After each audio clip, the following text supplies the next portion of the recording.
Please share where you're watching from and consider subscribing to the channel. I never really believed in the paranormal. Sure, I loved listening to creepy stories and watching all those true crime documentaries, but I always considered it all just that, stories.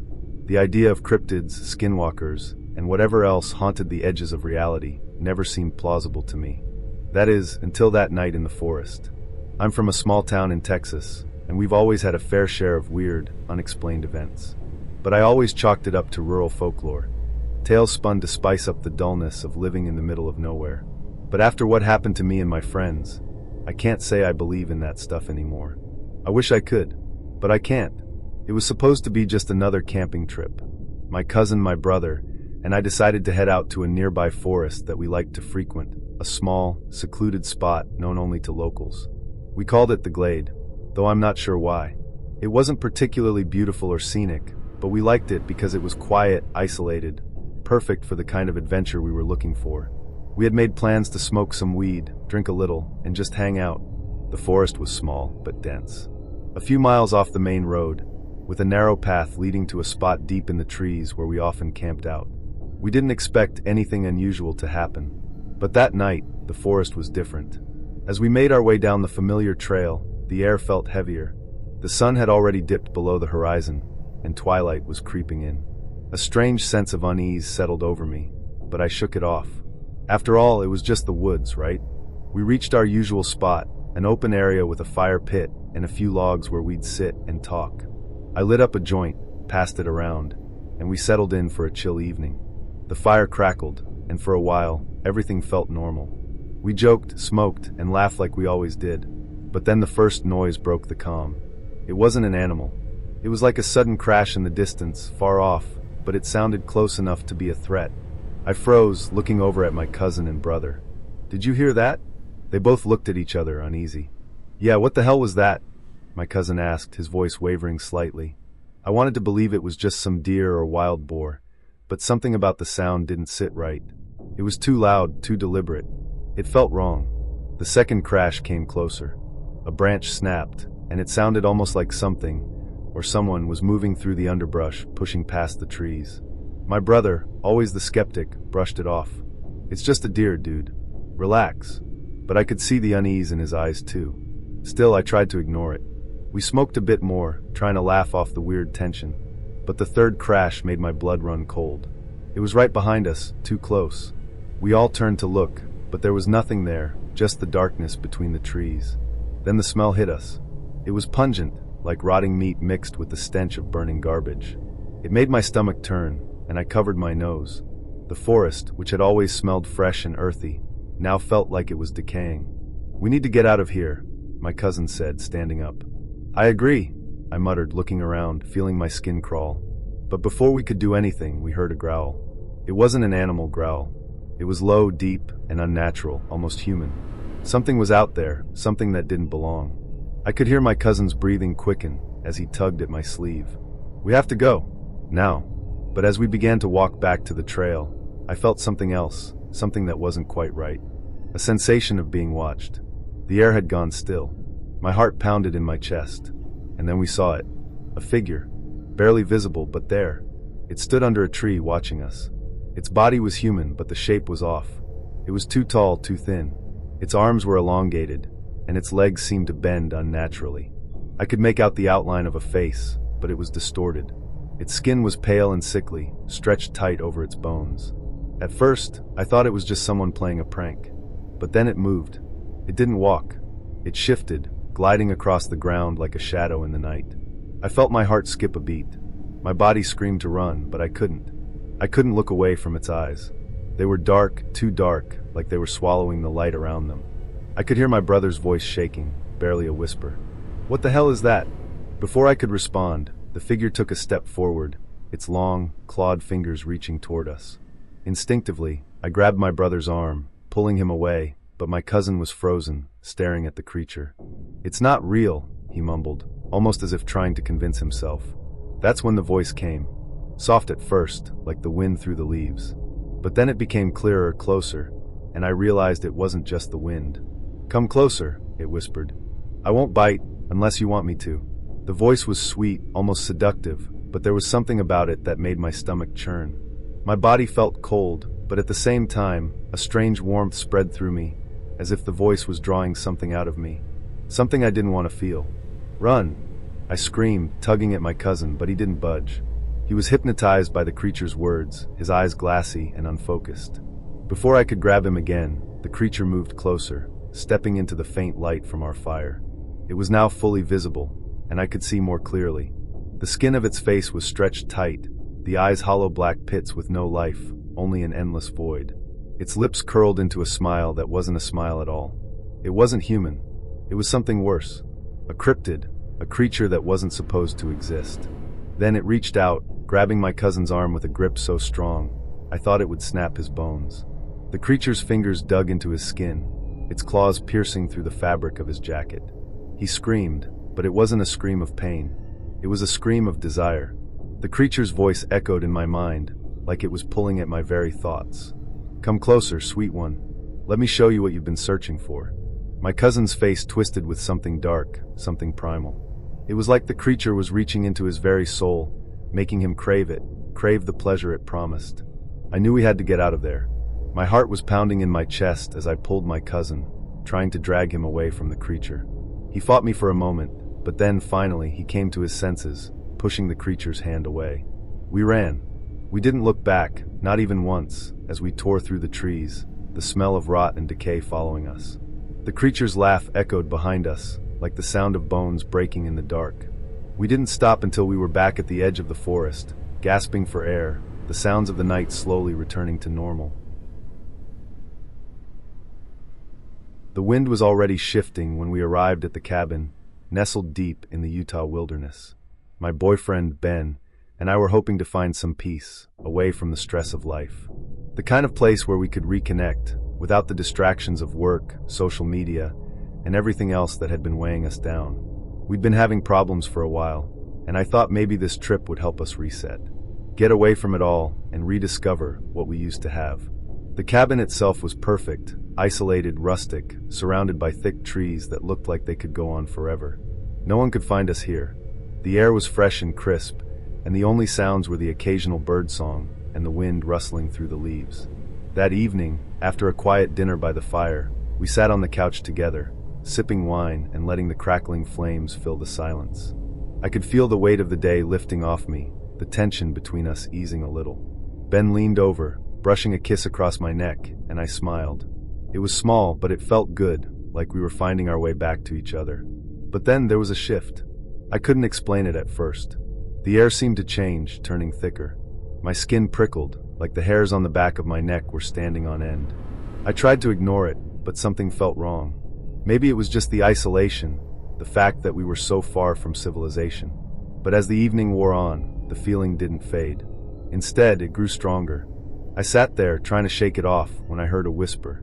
It was soft at first, like a breath brushing my ear. I blinked and looked around. Ben was still sitting beside me, looking at me with that same relaxed expression. The wind outside was picking up, but it wasn't the wind I was hearing. It was something else. Something that wasn't supposed to be there. "Ben," I whispered, my voice trembling ever so slightly. "Did you hear that?" He turned to me, frowning. "Hear what?"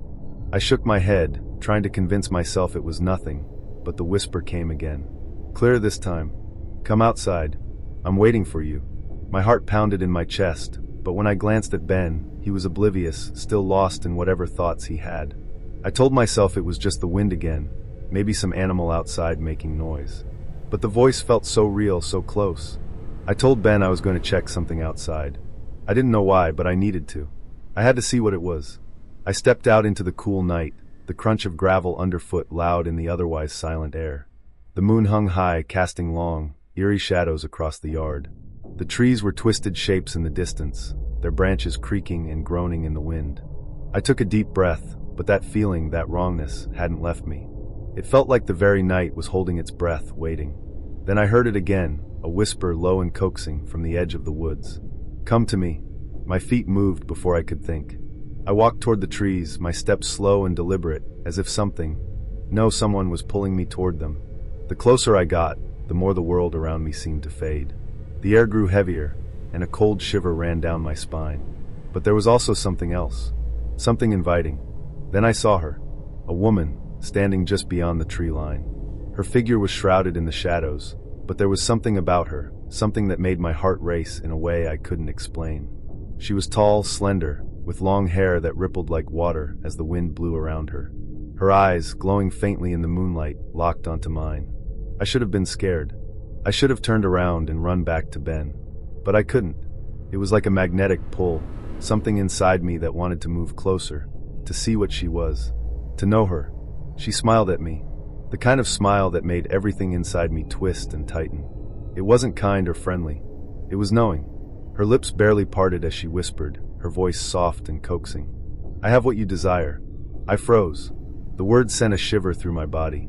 Something stirred deep inside me, a hunger I hadn't felt in years, a longing for something else.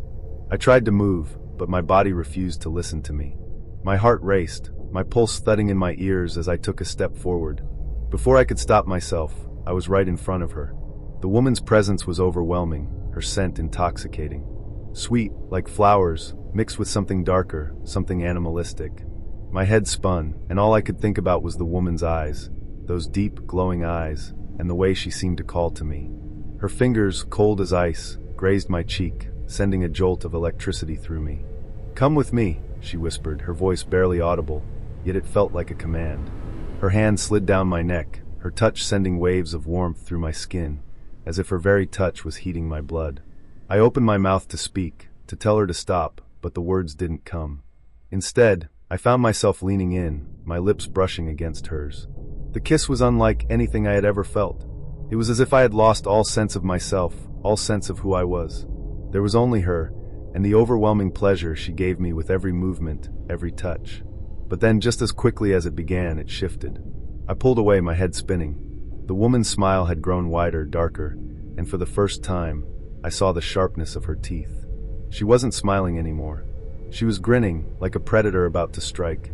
Her form shifted then, twisting, changing. Her skin darkened, becoming gray and ashen, her body elongating. The eyes that had been so alluring were now cold, hollow, and alien. The lips stretched unnaturally, revealing sharp, jagged teeth. The woman, no, whatever she was no longer human. She was a monster, a skinwalker, a creature born of darkness and twisted magic. I stumbled backward, my breath catching in my throat. What are you?" I managed to whisper, fear overtaking me. The creature's voice was deep, guttural. "I am your desire and your undoing."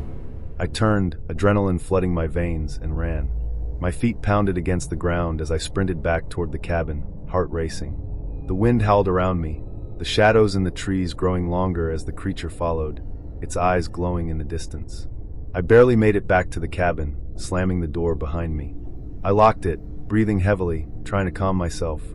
Ben was still inside, oblivious to everything that had happened. I collapsed onto the couch, my body trembling. I felt cold, empty, yet there was a warmth in me that I couldn't explain. The creature had touched me. It had awakened something inside me, something dark and primal. The Skinwalker Ranch in Utah has long been infamous for its strange occurrences. A place where supernatural forces seem to blur the lines of reality, making it a place of terror for those who have lived there. For Terry and Gwen Sherman, buying the ranch was meant to be a fresh start. Little did they know that it would soon become a living nightmare. Terry and Gwen were simple farmers, working hard to build a future. In 1996, they purchased the ranch, excited about the large piece of land that seemed perfect for cattle and quiet, peaceful living. Nestled in a secluded corner of northeastern Utah, the land stretched out over 480 acres, surrounded by rugged hills and desert terrain. It started out like any other dream home, a new chapter, a fresh beginning. But from the moment they moved in, things began to go wrong. At first, it was subtle, the kind of oddities that could easily be dismissed. Strange animal tracks near the barn, an unsettling rustle in the brush where there shouldn't be one. But then things escalated. The first sign that something was amiss came with the cattle. Terry and Gwen's livestock began to mysteriously die. It wasn't the usual cause, no signs of wild animal attacks, no bite marks from predators. Instead, the cows were found mutilated, organs removed with unsettling precision, and not a drop of blood to be found. It wasn't just any animal, it was something deliberate, something that had planned this. The strange mutilations persisted, and Terry couldn't ignore it anymore. Then one day, Terry encountered something he couldn't explain, a wolf. But not just any wolf. This creature was massive, easily 3 times the size of any normal wolf he had ever seen. Its fur was thick and matted, and its eyes glowed unnaturally, like 2 burning embers in the dark. Terry initially thought it was an ordinary predator, but when it attacked one of the calves, its behavior became terrifyingly strange. The wolf's movements were unnatural, too fast and too aggressive. Terry rushed to help. He grabbed an axe and swung at the creature, hitting it with all his might, but the wolf barely reacted. It didn't flinch, didn't howl. It simply locked eyes with him, unblinking and cold.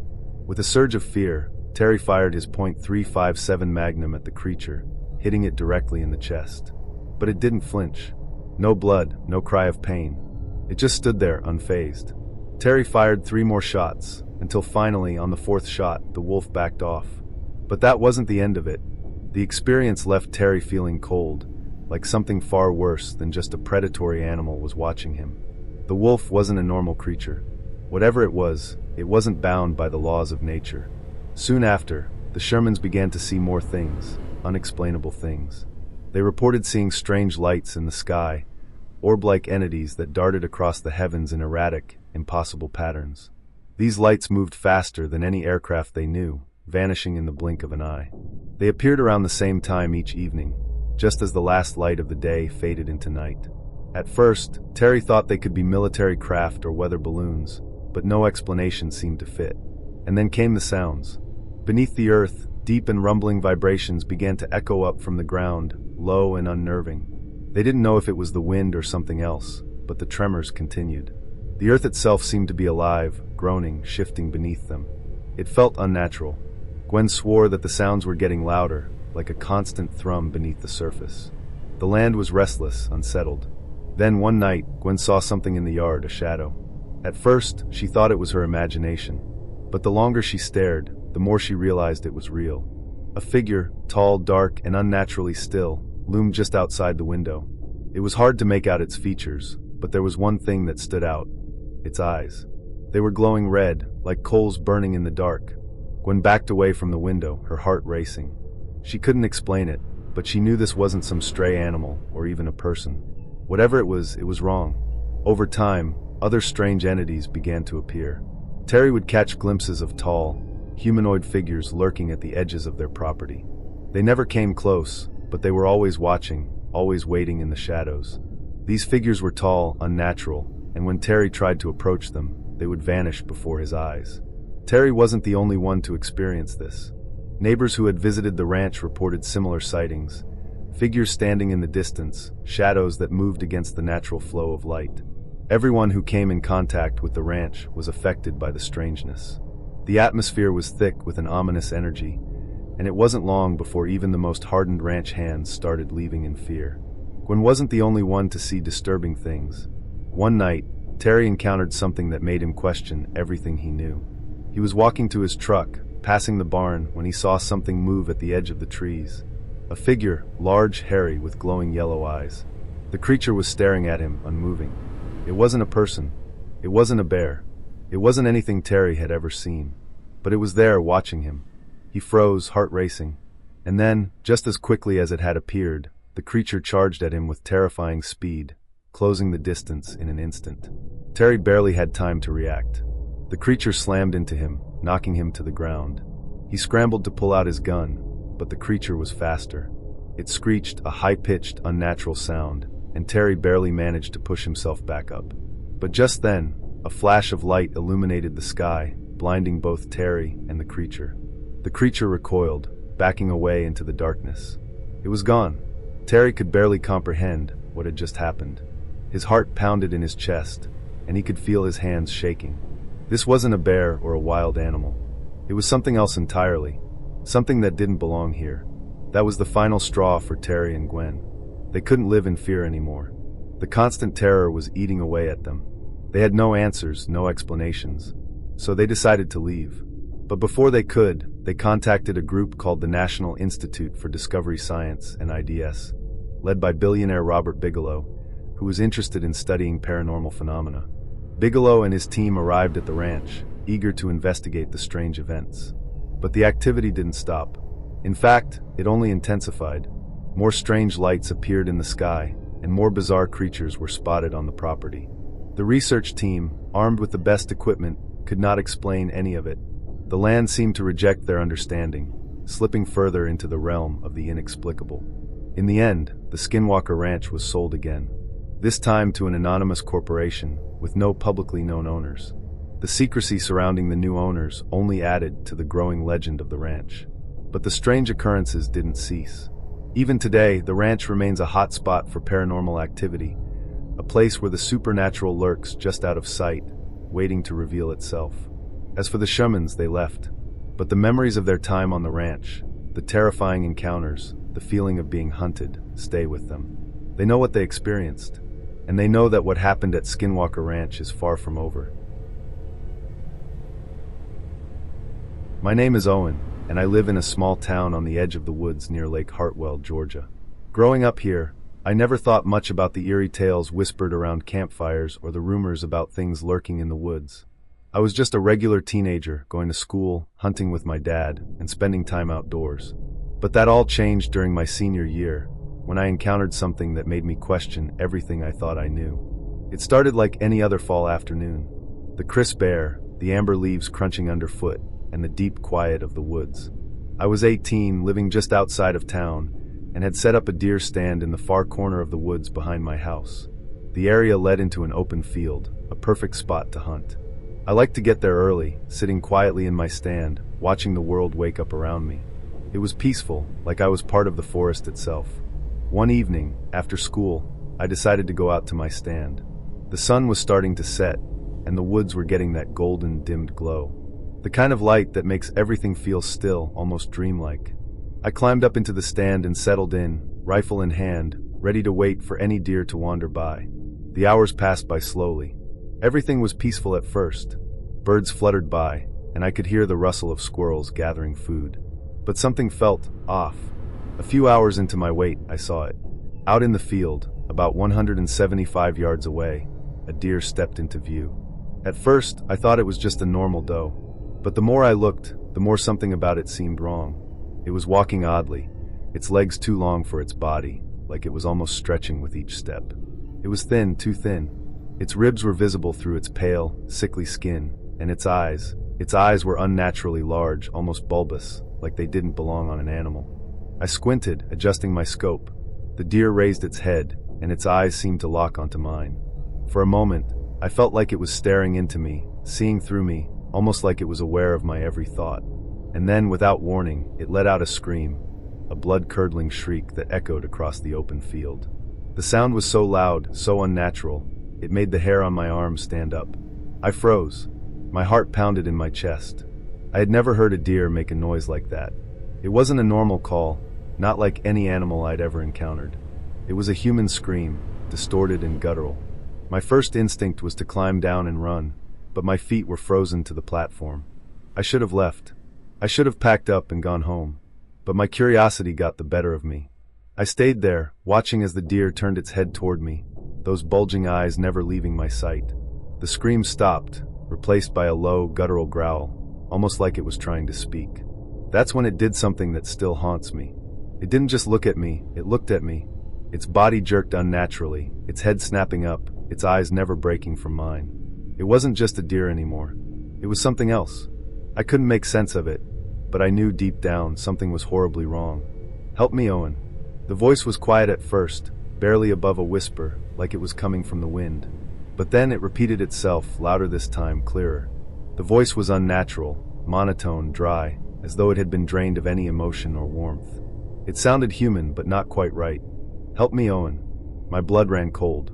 I couldn't move, couldn't think. My mind raced to find a logical explanation, but nothing came. The voice came from the deer, or whatever it was now. It wasn't an animal. It was something else, something mimicking the voice of a human. I reached for my rifle, my hands trembling. I had never been so terrified in my life. I wasn't scared of the dark. I wasn't scared of wild animals. But this wasn't natural. I slammed the butt of my rifle down on the stand, breaking the trance. The deer let out another scream, the sound tearing through the air, and then it bolted into the trees. I didn't know if I should follow, or if I should run the other way. But all I could do was sit there, frozen, listening to the echoes of that horrible scream. I stayed in the stand long after the creature had vanished. Hours passed, and I never moved. I didn't even realize how cold I had gotten. It wasn't until much later, after the sun had completely set and the woods were wrapped in darkness, that I climbed down and made my way back to the house. The whole time, I kept hearing that voice, faint in the distance, whispering through the trees. By the time I got home, I thought I was just shaken, that I had overreacted. But deep down, I knew something was wrong. The next evening, I was alone at home. My dad had to go stay with my grandma for the night, so I had the house to myself. The living room had a sliding glass door that looked out onto the backyard, and through the door, I could see the tree line. It was the same view I had from the stand, the same stretch of woods that felt so familiar. As I sat there, trying to calm my nerves, I glanced outside and saw it again. The same deer. It was standing just at the edge of the tree line, staring at the house. The same bulging eyes, the same twisted form. It was almost impossible to believe it had been there the night before. I grabbed my rifle, cautiously opening the door, my heart hammering in my chest. The deer didn't move as I stepped outside. It just stood there, like it was waiting for something. "What do you want?" I asked, my voice shaky. "Are you okay?" The creature's eyes seemed to widen. It took a step toward me, then another, its movements jerky and unnatural. It was no longer a deer. It was something else, something that had crossed into our world, something unnatural. "Help me, Owen," the voice said again, clearer this time, and with a hint of desperation. "Help me." I could feel my legs shaking beneath me, my fingers numb as they gripped the rifle. My breath was coming in shallow gasps, my mind trying to make sense of what was happening. But there was no explanation. It wasn't just a deer anymore. It was something that had crossed into our world, something mimicking something human. I don't remember what happened next. I remember running, slamming the door behind me, locking it, and grabbing my phone to call someone, anyone. But there was no one. No one believed me. They all thought I was just imagining things, that I had been too tired or too paranoid. But I knew what I saw, and I knew it wasn't a hallucination. I locked myself in my bathroom, rifle in hand, and didn't leave until the morning. The screams and the voice stopped eventually, but the fear stayed with me. The next few days were a blur. I couldn't shake the feeling that something was watching me. I couldn't shake the feeling that I had heard something in the woods, something that didn't belong. It wasn't until a few weeks later, when I was talking to my uncle about it, that I found out the truth. He was a Native American, and he told me that the creature I had seen might have been a skinwalker. He explained that these beings could take the form of animals, but they weren't really animals at all. They were witches, dark spirits that could wear the skin of a creature and manipulate it. And when they spoke to you, they weren't speaking in the way you thought. They were using your voice, mimicking. The idea sent chills down my spine. It made sense. The way the creature had looked at me, the voice it had used, it wasn't a mistake. It was intentional. My name is Kyle, and I live in Grand Junction, Colorado. It's a quiet little town, with wide open spaces and far too much time to think. I've always enjoyed getting out into the wilderness, hiking, camping, hunting. But one evening, what happened to me changed everything about the way I view the forest and the things that roam it. It started like any other night. My friends and I had been hanging out at the local park, goofing around and talking about life, as teenagers do. The park was close to a small strip of woods, and we'd often wander into them when we were feeling adventurous. This particular night, though, things were a little different. We'd just finished a party at a ranch on the outskirts of town, and a few of us decided to go for a walk to sober up before heading home. It was already late, around 1 a.m. The only light came from the dim street lamps lining the dirt road leading into the woods, casting long shadows that seemed to stretch endlessly toward the treeline. We weren't far from my house, so I wasn't too worried. The forest was familiar, and I figured nothing could go wrong. My friends, Nate and Justin, were ahead of me, laughing as they joked about random stuff, but I couldn't shake this feeling that something was off. You know that sensation when the hairs on the back of your neck stand up for no reason? That's what I felt, like something was watching me. I tried to shake it off, but it only got worse as we ventured deeper into the woods. We passed a few more streetlights before coming to a small clearing. The moon was full, casting a cold, silvery glow over the forest. In the center of the clearing, there was an old, flickering street lamp. It had been there for as long as I could remember, and I often wondered why it was the only one in the area that never seemed to work properly. Its light buzzed intermittently, casting long, creepy shadows on the ground. I should have turned back then. I should have listened to that gut feeling. But instead, I kept walking. Nate and Justin were ahead of me, still laughing, but I noticed something strange. The air felt thicker here, heavier, and the sounds of the woods had stopped. No rustling leaves. No chirping insects. Just silence. Even the wind seemed to hold its breath. I stopped, looking around, my eyes darting between the trees. "Hey guys," I called out, my voice breaking through the eerie quiet. "Do you guys feel that?" Nate and Justin turned around and shrugged. "Feel what, man?" Justin asked. I didn't have a good answer. I just knew that something was wrong. But they were already moving toward the streetlight, so I followed. As we got closer, I could see the flickering light casting strange shadows on the ground. It looked off, like it was too dim for how close we were to it. Suddenly, a movement caught my eye. It was quick, too quick for an animal. Something shifted in the darkness near the edge of the clearing. I couldn't see it clearly, but I swear I saw something move behind a tree, just out of the corner of my eye. My heart skipped a beat, but I told myself it was nothing. Just the shadows playing tricks on me. But then it happened again. This time I saw it clearer. There, near the tree line, someone was standing. It looked like a person, but the way it was standing didn't make any sense. The figure was unnaturally tall, its limbs too long, and its body was too thin. It didn't move, just stood there, facing us. But the worst part was its eyes. They were glowing faintly in the darkness, a sickly yellow, like something out of a nightmare. I froze. My mind was racing. This couldn't be real. It had to be some prank, some random guy trying to scare us.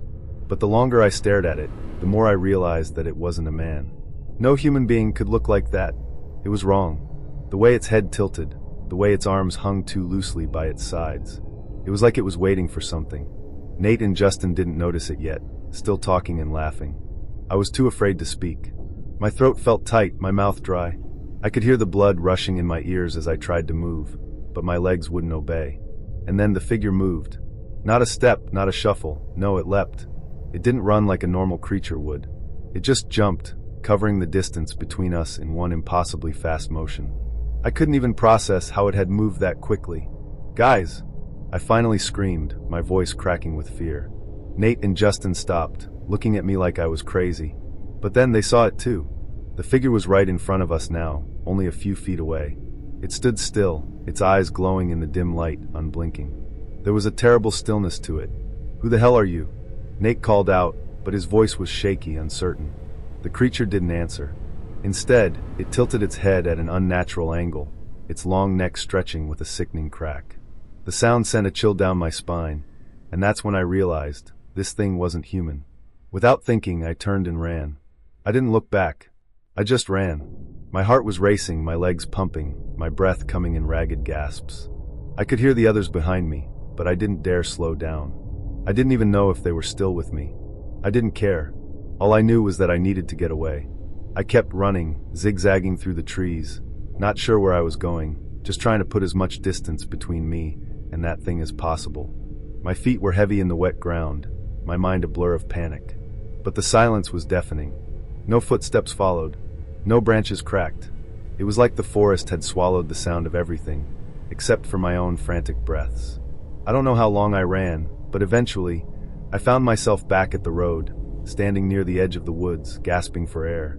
I looked back toward the clearing, but I didn't see anything. No glowing eyes. No shadowy figure.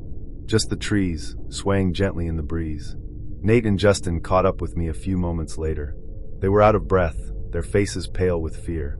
"What the hell was that?" Justin panted. I didn't know how to answer. I didn't know what we had just seen. The thing was too fast, too wrong. It wasn't something from this world. "I don't know," I said, my voice hoarse. "But we're never going back in there." My name is Jason, and I'm from a small town in Colorado called Grand Junction. It's quiet here, with more open land than you can shake a stick at, and the nearby forest, what we call the Glade, is one of my favorite places to go. At least, it used to be. Back when I was 14, I didn't think much of it. My cousin Tyler and I would head into those woods on the weekends, getting high and doing stupid things. It was a rite of passage, I guess. We'd been in those woods hundreds of times, even as little kids, exploring the trails and climbing trees. The forest was always peaceful, calm. a place to forget the world. But one afternoon, something changed, something that I can't explain, and now I can never go near those woods again. It started like any other day. Tyler and I were bored, sitting around his house, flipping through old magazines and watching stupid YouTube videos. We were 14, and the world didn't seem all that complicated back then. We decided to go to the glade, just to kill time. It wasn't that far from the house, about half a mile into the forest, and we figured we'd smoke some weed, maybe mess around. Tyler's dog, a big mutt named Max, was with us, always tagging along on our little adventures. He wasn't scared of anything. When we reached the glade, everything seemed normal at first. The sun was still up, casting a lazy orange glow through the trees. We picked our usual spot, a small clearing near a large rock, and got comfortable. The air smelled thick with pine and damp earth. As we lit up, we joked about stupid things, laughing at nothing in particular. But then, out of nowhere, Max started whining. He was a big dog, usually tough and calm, but he was skittish now, pacing back and forth. Tyler and I stopped what we were doing, looking at the dog. "What's up with him?" I asked, but Tyler just shrugged. He'd seen Max act strange before, but never like this. The dog's whimpering grew louder, his body tense, and then, out of nowhere, he bolted. Tyler jumped up, calling after him, but the dog didn't stop. Max ran into the trees, disappearing into the growing shadows. It was strange, but we didn't think much of it. Dogs chase things in the woods all the time. But then we heard something. It was faint at first, like the sound of something big moving through the underbrush. Tyler's face turned pale as he looked at me. "What the hell is that?" I turned, trying to see through the trees, but the shadows were too deep. The noise got louder, like something was crashing through the forest at full speed. Max's barking echoed back at us, but it sounded different. Almost desperate. That's when we heard it. A loud crunch, like something massive stepping on branches, and the unmistakable sound of something growling. My heart skipped a beat. "Tyler, let's go," I whispered, but it was too late. Something was coming toward us. I could feel it, something in the air, a heavy presence that made my skin crawl. Tyler grabbed my arm, pulling me toward the trail, but as we turned to run, we saw it. It wasn't a man, but it wasn't an animal either. It was wrong. The creature stood at the edge of the clearing, its pale skin almost glowing in the dimming light. It had long fingers, too long for a human, its body unnaturally tall and stretched, like someone had taken a human frame and twisted it.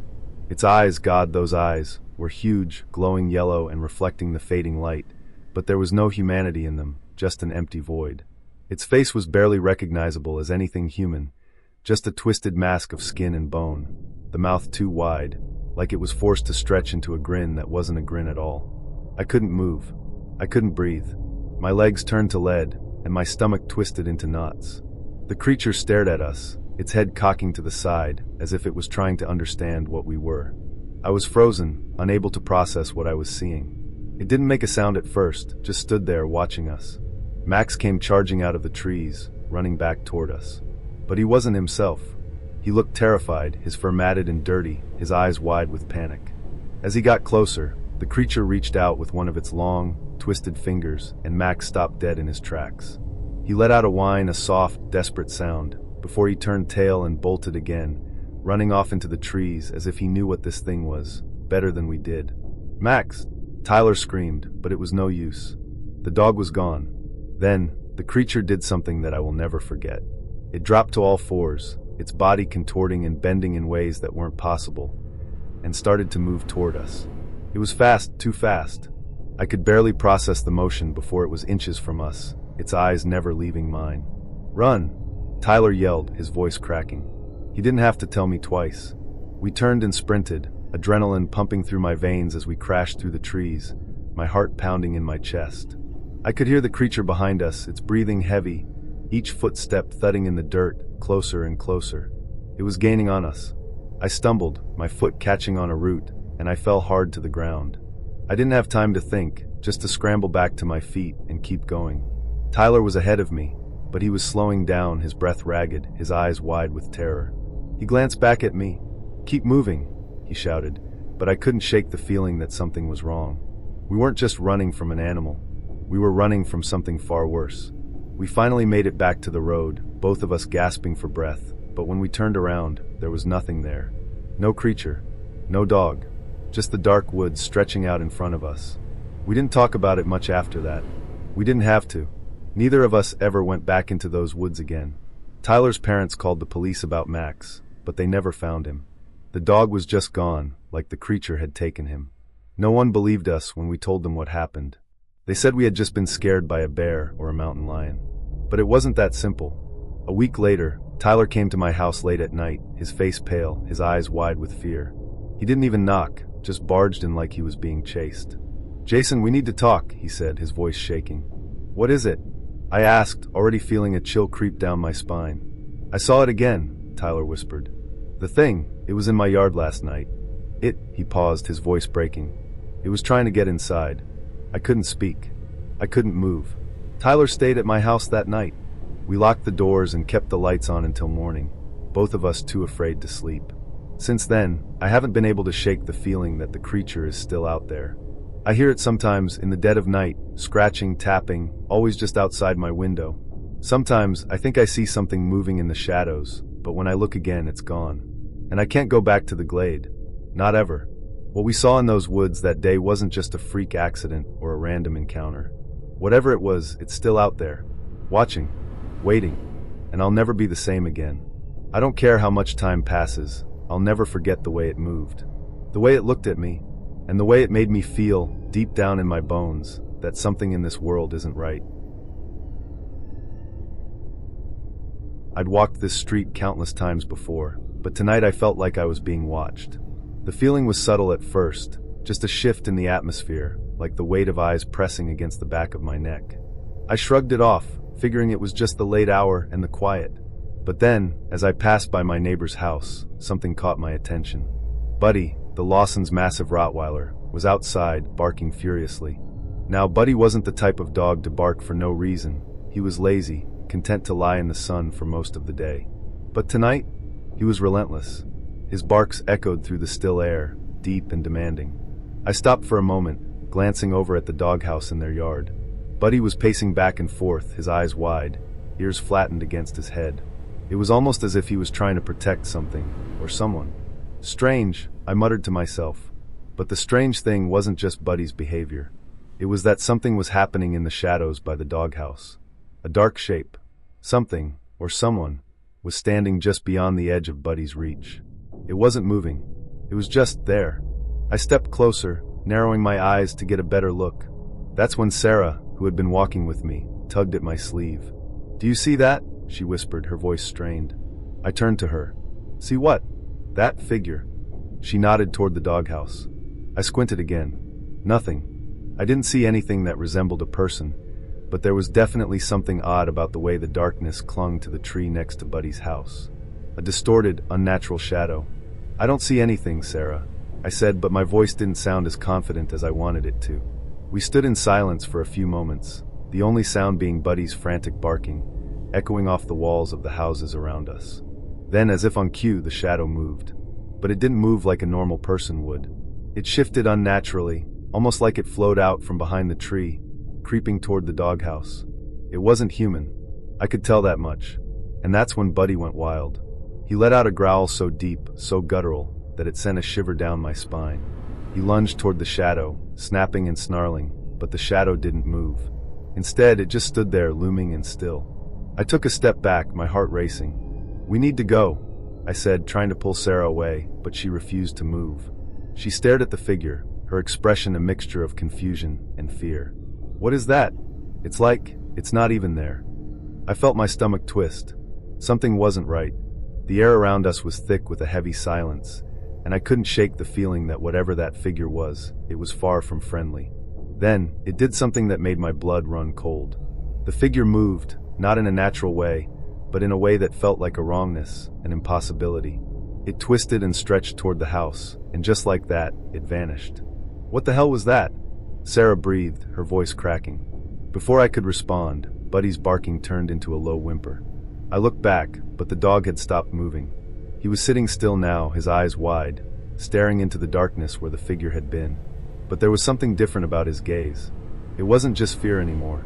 It was emptiness. "Let's get inside," I said urgently, tugging Sarah's arm. We walked quickly back to my house, my pulse still hammering in my ears. I couldn't explain it. The figure thing wasn't human. It was something older, something wrong, and I could feel it, could sense it in the back of my mind like a whisper in the dark.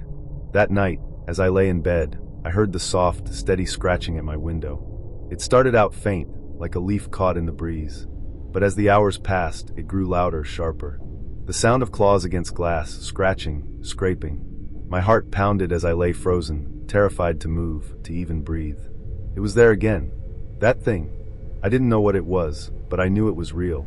It wasn't just a bad dream. The scratching stopped just as suddenly as it had started, and I sat up in bed, drenched in sweat.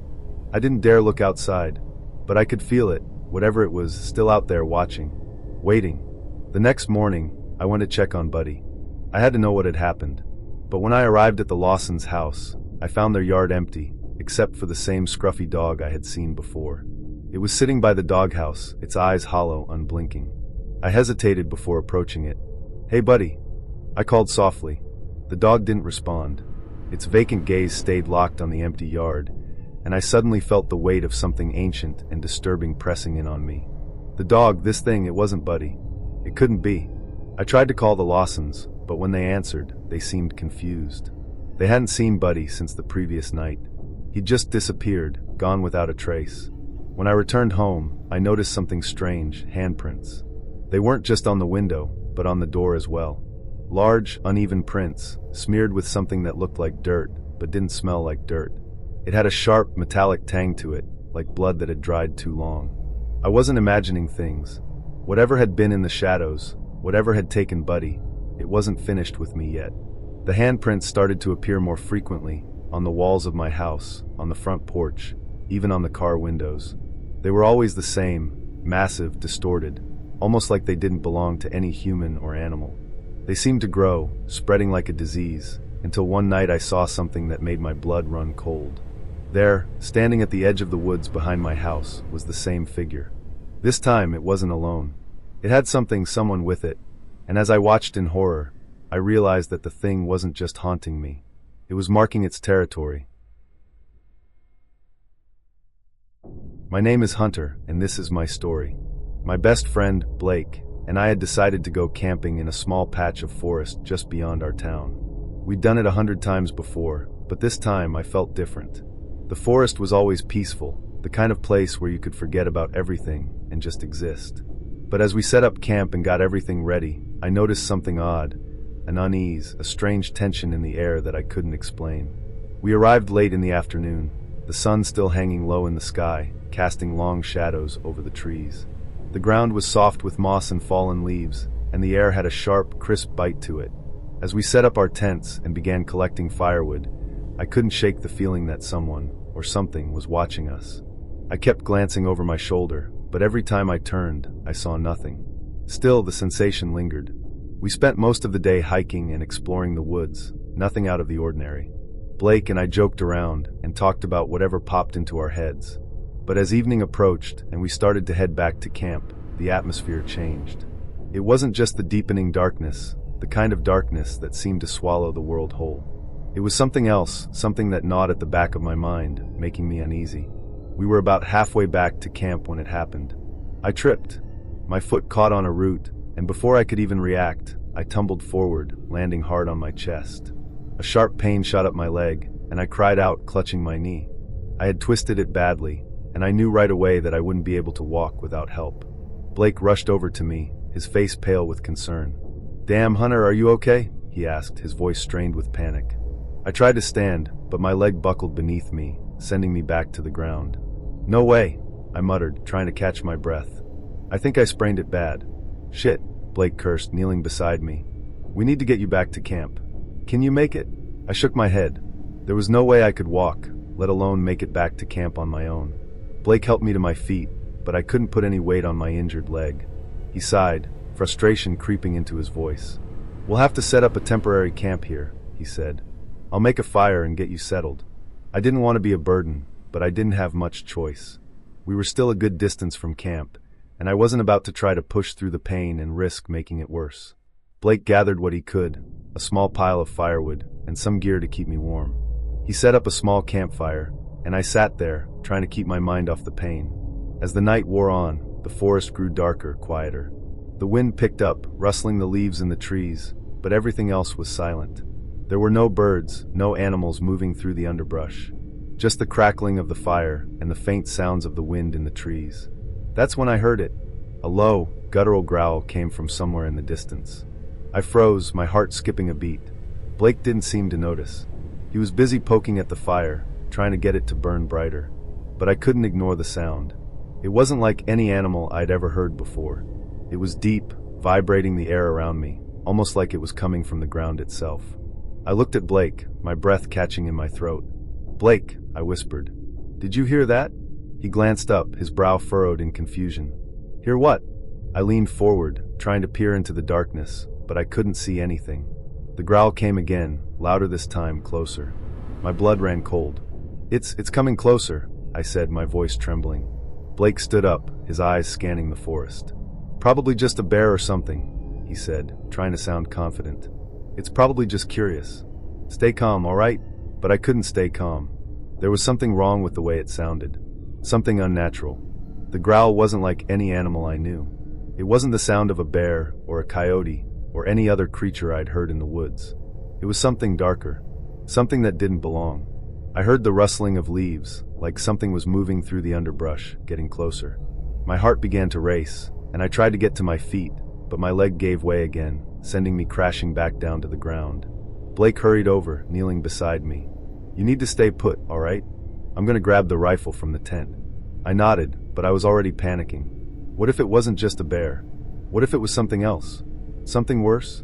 The growling stopped suddenly, and I strained my ears, trying to hear anything, footsteps, breathing, anything. But the forest was dead silent. Too silent. Blake turned to head toward the tent, but before he could take more than a few steps, the growl came again, much louder this time. It sounded like it was right behind him. I turned my head, my eyes wide with terror, and there, standing just at the edge of the trees, was something I'll never forget. It was tall, easily 7 feet or more, its body covered in dark, matted fur. Its face was a twisted mix of human and animal, with sharp, jagged teeth glinting in the firelight. Its eyes were the worst part, glowing yellow, reflecting the flames of the campfire, staring right at me with a hunger that made my blood run cold. I opened my mouth to scream, but nothing came out. I was paralyzed with fear. Blake turned around just as the creature took a step forward, its long claws digging into the earth with a sound that made my stomach turn. Blake froze. "What the hell is that?" he whispered. The creature's eyes shifted to Blake, then back to me, as if deciding who to go after first. It took another step, and my heart hammered in my chest. Blake grabbed the rifle, his hands shaking as he aimed it at the creature. But it was too late. The creature lunged, faster than I could comprehend, knocking Blake to the ground. I heard the sickening sound of claws raking through flesh, followed by Blake's scream as the creature pinned him down. The rifle fired, the shot echoing through the woods, but it didn't stop the creature. It just kept coming. I couldn't move. I couldn't breathe. All I could do was watch as the creature dragged Blake into the trees, his cries for help growing fainter as they disappeared into the night. My legs were too weak, my body too terrified to do anything but sit there. When the sounds finally stopped, I was alone. The fire had died down to embers, and the forest around me was pitch dark. I could hear nothing, no growls, no rustling leaves. Just the silence. I don't know how long I sat there, numb with fear, too afraid to move. Eventually, I managed to crawl to the tent, dragging myself through the dirt and leaves. I didn't know where Blake was, or if he was still alive. I didn't know what that thing was, but I knew one thing. I couldn't stay there. With every ounce of strength I had left, I managed to hobble my way out of the forest, the night pressing down on me like a weight. When I finally made it back to the road, I collapsed, too exhausted to do anything but lie there, trembling. My name's Jack, and I've always been an avid hunter. I grew up in the woods, learning the ins and outs of tracking, shooting, and surviving off the land. There's something calming about the isolation out there, the hum of the earth beneath your feet, the whisper of wind through the trees. But that night, I learned that the woods could be something else entirely, something darker. It started out like any other hunting trip. I'd set out in the early morning with my rifle, looking for anything that could feed my family for the next few weeks. I was alone, like I always preferred, as I headed deeper into the woods near the old logging trails. The trees were thick this time of year, their dark silhouettes against the gray sky making it harder to see through the dense thicket. I'd been tracking a doe for about an hour when I heard something that made me pause. The rustling wasn't from the typical forest creatures, the squirrels or birds skittering through the underbrush. No, this sound was heavy, deliberate, like something was moving in a way that didn't belong. My heart skipped a beat. I dropped to my knees, listening closely. The rustling grew louder, and then I heard it, a snap of a branch, followed by something that sounded almost like a growl. My eyes scanned the forest, but I saw nothing. Instinctively, I grabbed my rifle and steadied it, but the woods had gone silent. Too silent. I knew there were predators out here, mountain lions, wolves, maybe even a bear, but this was different. Whatever it wasn't acting like any animal I had ever encountered. The growl came again, deeper, almost like it was coming from below the ground. I stayed crouched, my breathing slow, as I watched the space in front of me. That's when I saw it. A figure just at the edge of my vision. It was standing still, half shrouded by the trees, so still that it could have been part of the forest itself. But there was something wrong about it. The way its body was positioned, unnatural. Like it was too tall, too thin. Its head turned toward me, but there was something in its eyes that made my stomach churn. It was staring at me, and it was waiting. I barely dared to breathe. The figure didn't move. It didn't blink. I could feel the weight of its gaze, like it was searching my very soul. I had no idea what it was. Human? Animal? Something else entirely? I slowly pulled the rifle up, my hands shaking. As I aimed, I felt a cold sweat trickle down my back. But just as I was about to pull the trigger, the figure moved. It didn't walk or run, no, it shifted. It was like it melted into the forest, slipping between the trees with an unnerving fluidity that made my skin crawl. It didn't leave entirely. The space it had occupied felt wrong. I felt that unsettling presence, like something was still watching me, lurking just beyond the trees. I stood, trying to steady myself, my heart pounding in my chest. Whatever that thing was, it wasn't natural. Against my better judgment, I decided to follow. I had no idea why. Maybe it was curiosity, or maybe it was something darker, pulling me toward it. But I followed the path, listening carefully for any sound, any movement. My breath came faster as I moved deeper into the woods, my rifle still at the ready. The further I went, the more I could feel something closing in. The woods, which had once felt familiar and calming, now felt oppressive, alive, like something was waiting for me. The trees loomed larger, casting long shadows that stretched across the ground.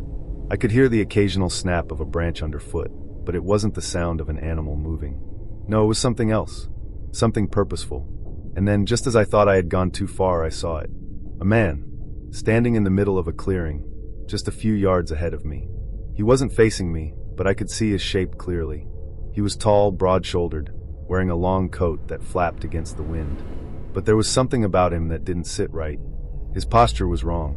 His head was tilted in an unnatural way, almost as though he was watching something that wasn't there. And his hands, they were too large, too long. It wasn't a man. It couldn't have been. But that didn't stop me from approaching. I stepped forward, my boots crunching the leaves beneath me. As I did, the man turned. His face was pale, sickly, almost gaunt. His eyes, dark, hollow, fixed on me immediately. I froze.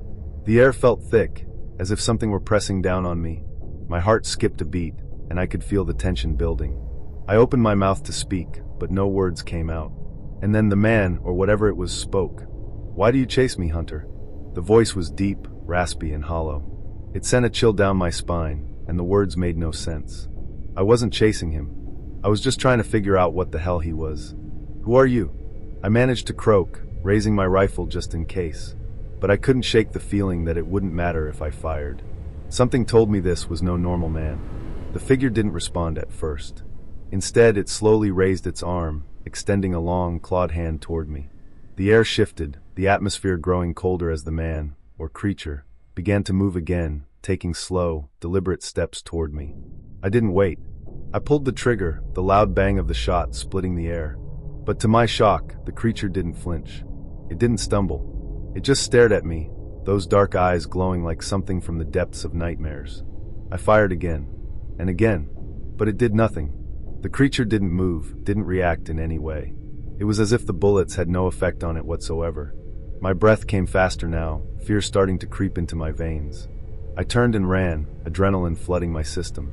My legs burned, my heart racing as I pushed myself forward, not daring to look behind me. But the creature was close, too close. I could feel it gaining on me, its presence looming just behind me. The trees seemed to close in, branches scratching at my face, but I didn't stop. I couldn't stop. The feeling of its eyes, its hunger, was too strong. I had to get away. And then, as if in some twisted stroke of luck, I heard a gunshot. It wasn't from me. It wasn't from the creature.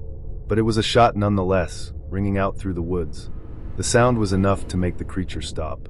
It froze for a split second, its head tilting in that same unnerving way. That's when I ran for cover. I didn't care what or who had fired the shot. All I knew was that I had a chance to escape. I ducked behind a large rock, hiding in the shadows, my breath coming in ragged gasps as I waited. The creature didn't pursue me any further. Instead, it turned and walked back into the darkness of the woods, leaving me in the silence. I stayed hidden, not daring to move until the sun finally rose, casting a faint light over the woods.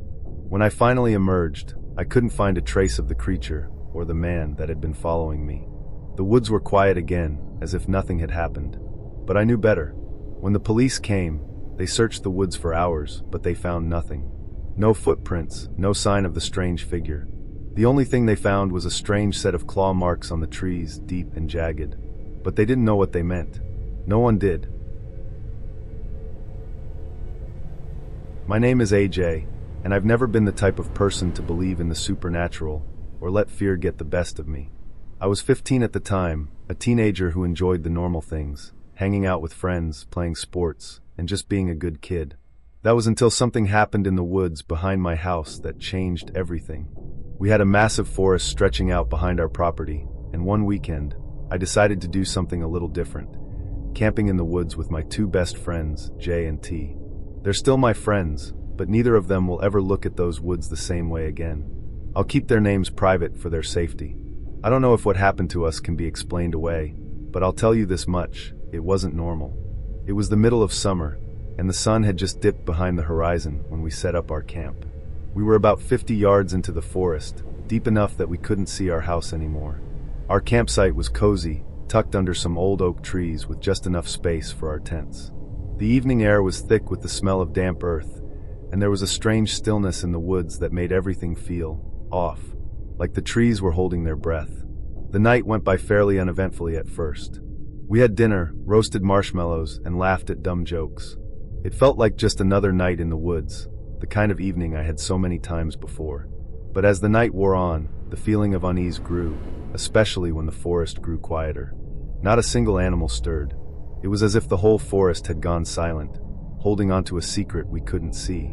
By midnight, we were all in our tents. I could hear the faint rustling of the leaves outside and the occasional snap of twigs underfoot. That was when it happened. A scream, high-pitched and so loud it shook the very air around us. It wasn't an animal's cry. It was human, but distorted, unnatural. And then came the smell. A thick, putrid stench that made the air sour. Something like rotten meat mixed with the stench of decay. T, always the brave one, immediately opened his tent and stumbled out, claiming he needed to puke. But there was something in his eyes that made me uneasy. He looked pale, his face drawn, as though he had seen something he shouldn't have.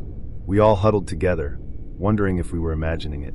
But then, T pointed towards the tree line. His hands were trembling, and his voice cracked as he whispered, "Do you see that?" I couldn't see anything at first. My eyes were still adjusting to the dark, but when I focused, my heart stopped. A figure, white, almost glowing, was standing motionless by the edge of the trees. It was unnaturally still, like a mannequin frozen in place. At first, I thought it was just someone in a white jacket, but the more I stared, the less I was sure. It was too tall. The outline was wrong, too elongated. Its limbs seemed to stretch at odd angles. I couldn't believe what I was seeing, so I shouted out, "Hey, you have 10 seconds before I fill you full of lead." My voice wavered with the rising panic, but I wasn't about to stand there and wait for whatever it was to make a move. To my shock, the figure repeated what I said, but it wasn't in my voice. It was garbled, twisted, like it was mocking me. The words sounded wrong, the pitch too high, the language distorted into something foreign. And then it did something I can't explain. Its head jerked back and forth like it was trying to look at us from impossible angles. Without thinking, I grabbed my shotgun. I didn't even hesitate. I pulled both triggers at once, the loud bang splitting the silence of the night. The figure screeched, a horrible, ear-piercing sound that made my bones rattle, and then it dashed into the woods. It ran on all fours, but its legs were too long, like it was adapting to the terrain. "Run!" I yelled, my voice raw with fear, and without waiting for a response, I grabbed my combat knife and phone, shoving my shotgun under my arm. We bolted, racing through the thick underbrush, barely able to see where we were going. The fear clawed at me, urging me to run faster, to escape whatever the hell we had just seen. We didn't stop until we were back at the house, gasping for breath. My mom, still awake and probably wondering why we were so frantic, met us at the door. I could see the concern in her eyes as we screamed about the creature in the woods. But what I didn't expect was the expression on her face when I mentioned what we had seen. It wasn't disbelief. It was something else, recognition. She went pale, and in that moment, I realized that whatever was in the woods wasn't just a figment of our imagination. My mom, who is of Navajo descent, reacted quickly. Without saying another word, she took the shotgun from me and loaded it with special slugs. She muttered something under her breath, something I couldn't understand, but it sent chills down my spine. She then sprinkled ashes across the fireplace and flipped over the kitchen table, creating a barricade. Her eyes were wide, almost frantic, as she pointed the gun at the door. That was when we heard the knocking. It was soft at first, almost like a tap, but then it grew louder and more persistent. It sounded like someone, or something, was trying to get in. My heart sank as I realized who was at the door. It was my girlfriend's voice.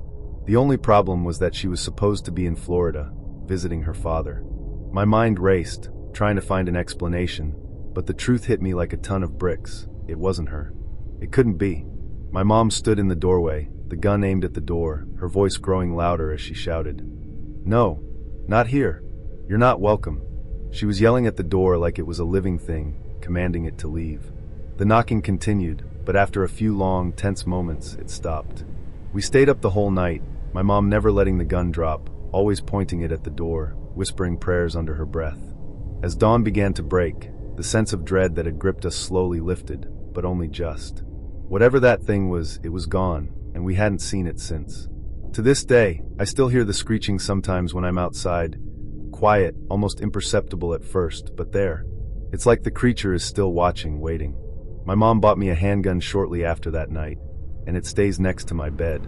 We also replaced our wooden front door with a giant metal one, something that I'm now thankful for every time I hear a creak in the night.